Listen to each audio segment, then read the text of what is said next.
This is a special report from ABC News Digital. I'm Dan Kleffler in New York with an ABC News Digital special report. A close call at the International Space Station. An astronaut risked drowning inside his own helmet during a spacewalk yesterday.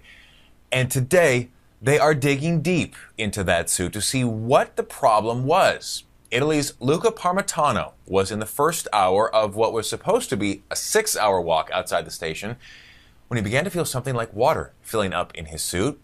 We're joined now from Houston with the latest on the investigation by ABC's Gina Sunseri. And Gina, when we first heard about this, it was almost unfathomable how something like this could have happened.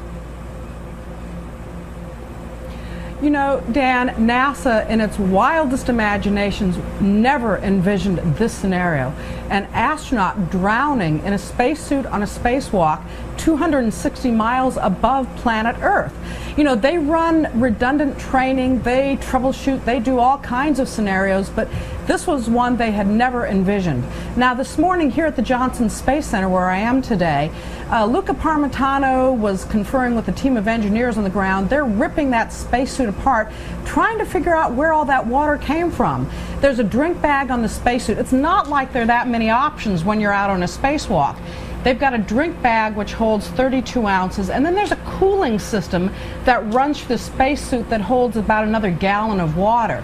That's enough to have drowned him, and as rapidly as his spacesuit and helmet was filling up, NASA said that was a very real possibility, which is why they aborted the spacewalk. Gina, do they know how much water actually got inside the suit? They think between 1 liter and 5 liters of water was actually in the suit and the helmet. How much was in the helmet, they're not quite sure. What you need to remember about water in space is that it doesn't dribble, there aren't, rivulets of it. It turns into a big glob. Luca posted a video, ironically, on YouTube Monday. Do you remember the Karen Nyberg video, washing her hair? Yes. In space, yes. That went viral? Well, Luca's kind of hair challenged. He's bald, okay? Let's get it out there. And he posted this video of himself, washing his hair, and there's this big glob of water sitting on his head that just kind of oozes down his face. Well, that gives you an idea of how the water would have behaved in this helmet. Now look at it this way. He's wearing a helmet. He can't do anything to get that water out of his nose, his eyes, or his ears. So he was in serious trouble up there. Are the spacesuits all designed the same, or does each astronaut, obviously it's fit to them, but are the basic parameters uniform? Well, a really short astronaut and a really tall astronaut won't fit the majority of NASA suits. The suits are parts, and they kind of snap them together and then they screw together, so they can sort of customize a suit for an astronaut. But does he have a spare spacesuit up there? Not really. So they've got to figure out what happened to this one. They would like to do that spacewalk, to finish that spacewalk.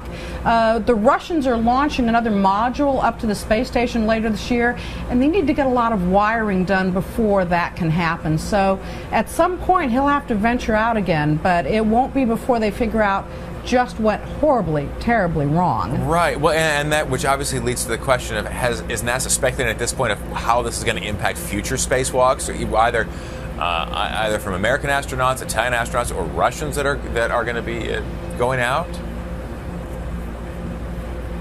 Well, they've got 4 more spacewalks planned this year, as a matter of fact. This one, they've got to get done at some point, but they're not going to send this crew out until they figure out what happened to that spacesuit. They want to make sure this never happens again.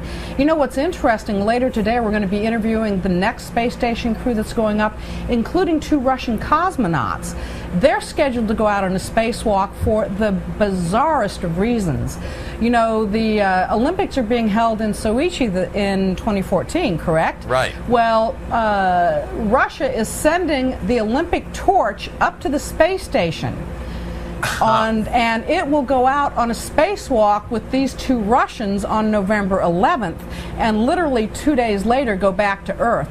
Russian spacesuits are very different from American spacesuits, so we don't anticipate the same kind of problem, but it will be very interesting to watch this unique spacewalk on November 11th with the Olympic torch. Always a drive to go bigger and better than the last ceremony for the Olympics, isn't it? And now to new heights, literally. Oh, they want to put more miles on this torch. Yes, literally, to greater heights, correct. Wow. I want to listen to a part of Luca Parmitano's exchange with Mission Control when this first happened.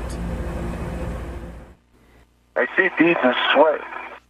No, it's not sweat. No, it's not sweat. Hey, Luca, can you clarify, is it increasing or not increasing? It's hard to tell, but it feels like a lot of water.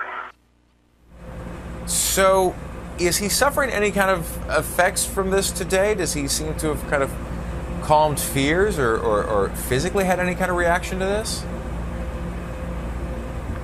Well, the flight directors described his reaction as grace under pressure.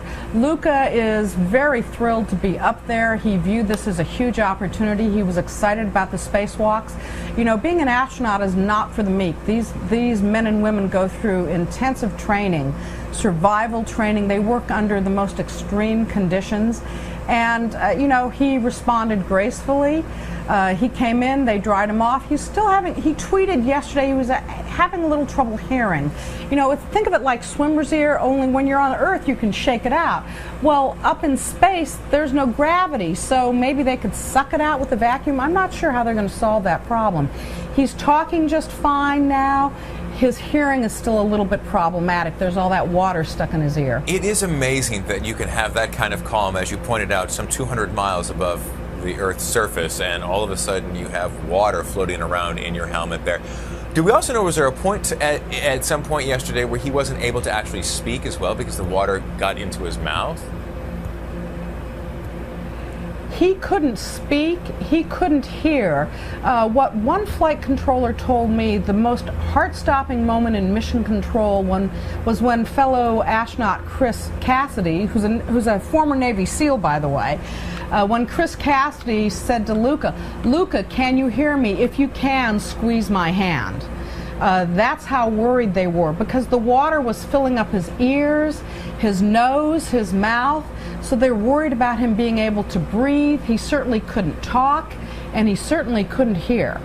It is absolutely amazing, and certainly a heart-stopping moment, not only for Mission Control, but obviously for those other astronauts on board as well.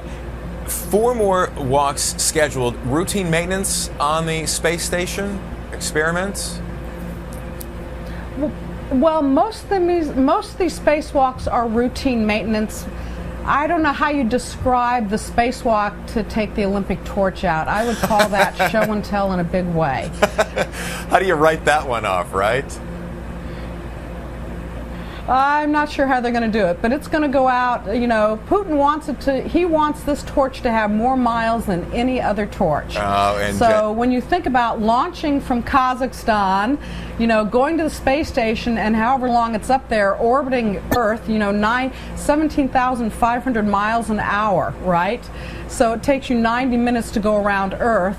However long, I mean, they're going to set the records with that Olympic torch on that spacewalk. Unbelievable. And usually what happens when Putin says he wants something, he generally does get it. So we'll have to wait and see how that's going to play into the opening ceremonies of those Olympics. ABC's Gina Sunseri from Houston, thank you so much at the Johnson Space Center. And again, a close call outside the International Space Station. Italian Luca Parmitano, one of the astronauts there, nearly drowning inside his own helmet. Of course, we will check back with Gina and NASA for more on the investigation as it unfolds. A complete report on abcnews.com.